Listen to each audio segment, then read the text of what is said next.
everyone. I am teacher Kayla Maridiin Labachansila, your teacher podcaster in grade 5. Are you ready for a podcast lesson? Very good. Now listen carefully. We're going to know the matter in each structure, so prepare your notes and let's get started. We all know that matter is anything that occupies space and has mass. Can you give some example about matter? So, air, water, rocks, and even people are some example of matter. Besides, it have different types of matter. It can be described by their mass. The mass of an object is the amount of matter that makes up the object. Furthermore, we're going to focus into our topic, which is the structure of matter.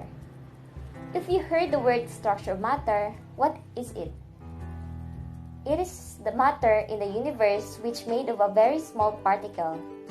They are in constant motion and in constant interaction with each other. In studying chemistry, that matter is made up of atoms that combine into molecules and crystals.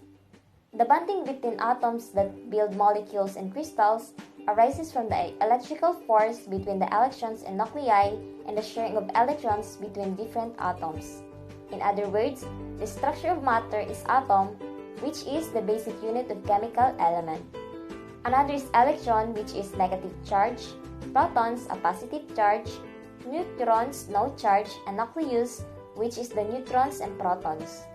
Now look at the picture in your module. How can you describe the structure of matter? An atom is the smallest particle of any element that still retains the characteristic of that element. A piece of that element that we are able to see or handle is made of many atoms, and all atoms of the same element have the same number of protons. What makes atoms of various elements different from each other is their number of protons. In other words, each element is composed of atoms that have a specific number of protons. Some example of structure of matter like water. Water consists of the elements of hydrogen and oxygen. In each case, 2 hydrogen atoms and 1 oxygen atom are combined together in order to form a stable H2O molecule. So as can be seen, hydrogen atoms have 1 proton while oxygen has 8 protons. To sum it up, all matter is composed of atoms, and that atom is the smallest particles of element that remain identical to all other particles.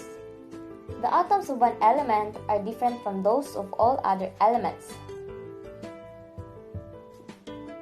That's all for today. I hope you understand our lesson and thank you for